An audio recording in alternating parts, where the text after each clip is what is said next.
Robbie Law, who has done 15 gazillion presentations.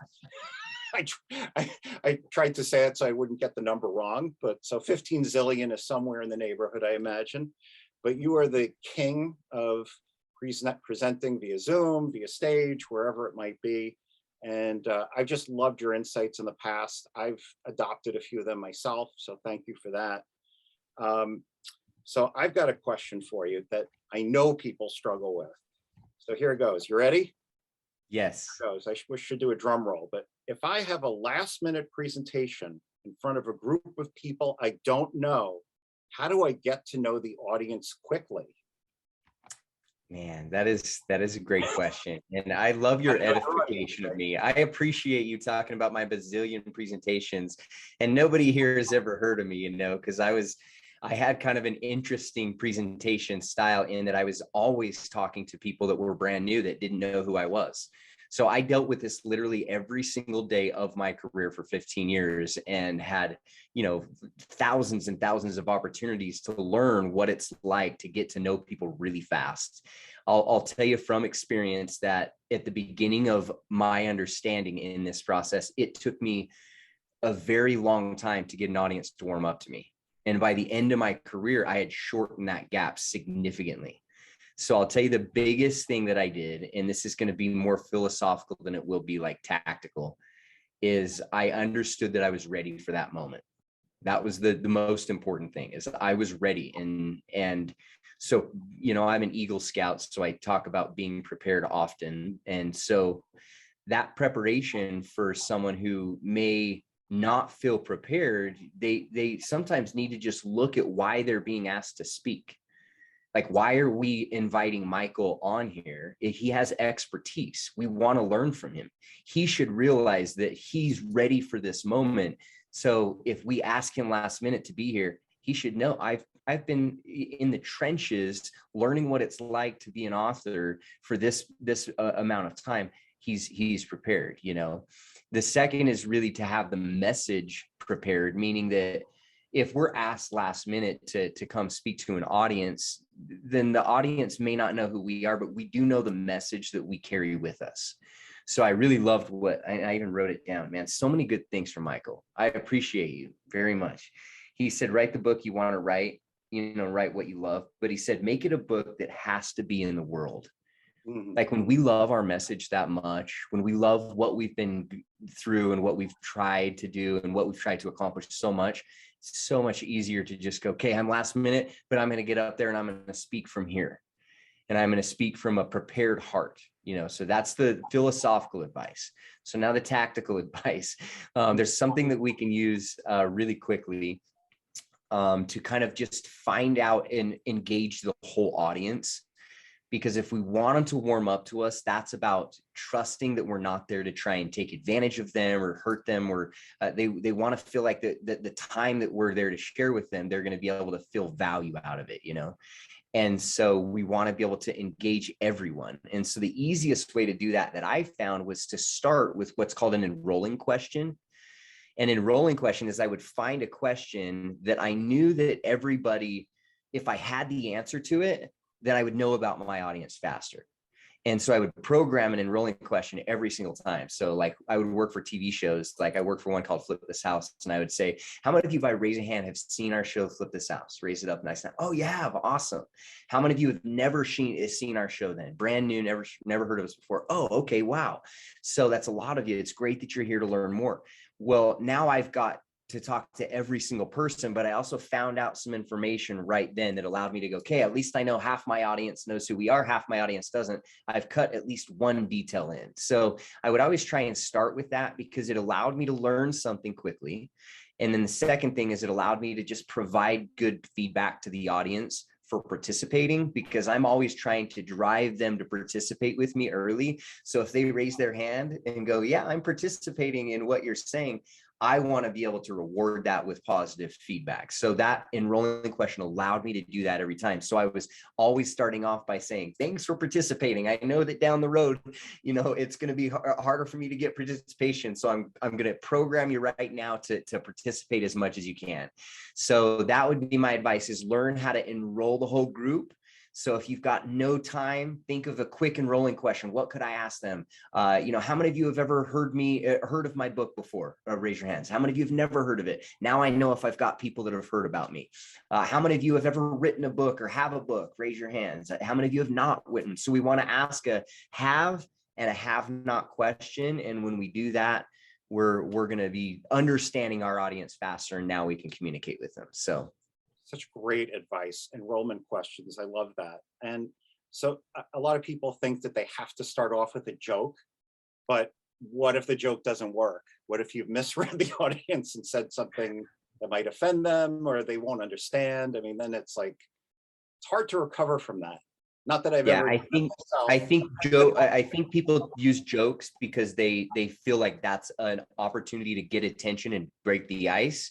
But really, the beginning is just about creating a connection with your audience. So it doesn't have to be a joke. Some of the best starting points that I've ever had, I had, and I'm going to pat myself on the back for one, but I helped a friend out. He was on stage last week, a really big event. He called me up. He's like, man, it works so good.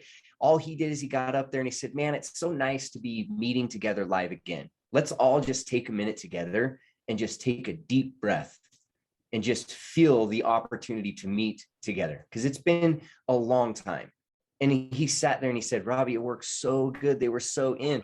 All I was doing was trying to get their parasympathetic nervous system working, because when they breathe through their nose, their brain turns on. And so I'm like, let's get them engaged. So I was not trying to do anything kooky. I was just saying, let's get them breathing, So it's about grabbing their attention, and that got their attention, whatever it was, So don't just make a joke to do a joke because that's the way you think it should start. The beginning is about making that connection. So grab their attention with whatever you can. Exactly. Well, thanks so much, Robbie. Such a pleasure having you. It's such great content. Yes, thank you. I always appreciate it. And I'm sorry if I have to bail early. I do have coaching tonight. So okay, but I'll be here for another 45 minutes still. I do have a question for you. Oh, my friend Ellen Belitsky. Hey, Ellen. So she asks, Robbie, your Black Zoom background and subtle promotional logo is very effective. Yes, it is. You do all kinds of great stuff back there, and likely intentional. I know it is. Elaborate, please, on such subtle techniques for engagement.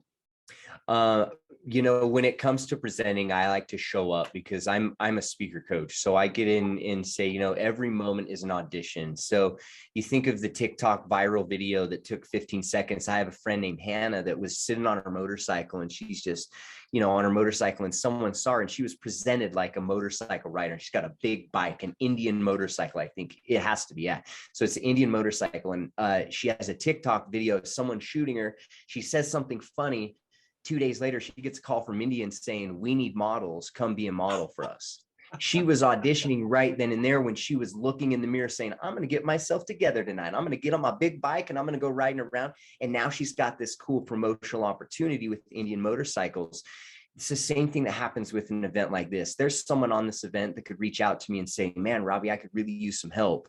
And if I show up and I'm the speaker coach, and let me just show you the real background, just so everyone can laugh at me, because it's so good. Yeah, it's hilarious. It's just it's literally a green sheet that I bought at Target for $15. Okay. So it's a subtle touch because I care. Because every time I'm going to be prepared, because 5,000 presentations later, I can't get in here and look like the guy that doesn't understand how to present. Because if you sit there and talk about me, Gary, I sit there and go, oh my gosh, I'm not, like, they have never seen me speak. You guys, some of you have never even seen me speak except on these Zoom calls. And they're like, oh, he's good. I'm like, come on, come see me speak and then say that. But I guess this counts as speaking, because I look at communication every time I'm in a group think situation where it's me speaking to more than one.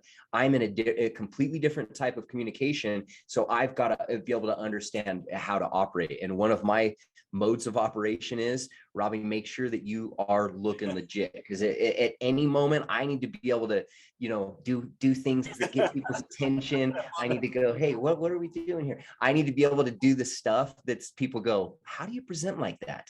Because I'm a presentation coach, so every one of the touches matters. And the contrast of the white shirt on the black background, it's so effective. It's like the reverse Steve Jobs or something. I literally change into this shirt because I feel like it makes, I'm like, oh, you look nice in this, Rob, you know? And so I change into this. So I have two of them and I only do videos and I don't, I mean, it's 90 degrees outside. There's no way I'd wear this thing. So it's hot. practical too. Yeah. So I throw it on when I do in videos. I keep it right next to my green screen. So because I know that there is, you know, that doesn't mean that we can't be ourselves. This is me. This is my authentic self. I've been a presenter for I say 5,000 years, but 20 years, you know, so I have to be prepared. So find the subtle touch that works for you, but know that if you're going to be asked to present and that's an opportunity, you know, present in a way where you come across as a professional. And then those of us that say, man, there's no money in this style of writing. Well, you know where there is money? Speaking. There's a lot of money in speaking. There's a lot of people that get paid because they have some expertise. I would pay to listen to Michael at an event and have him go, this is what I did when I was in the trenches, when things were terrible and I didn't understand the storyline. I want to know, because I was sitting here going, this is an author's publishing mastermind. Go look up Robbie Law and find all the books he has. Zero. Yeah. Zero. Every time you talk to me, Gary, you're like, that's another book. I'm like, okay, I don't have a book yet, you know, but I know the grind exists. And so I'm here to go, well, okay, I'm preparing myself for that moment because I'm not a writer yet that's ready to publish. I am in the room with the people that are, because that is my future. You know, so I want to be listening to people like Michael. But my point is, like, learn how to present well, and you move out of just being an author, you move into being an author speaker, and now you've got another source of income. Fantastic. Robbie, you're the best. It's so much fun. Sorry, I'll stop talking. I'll keep going.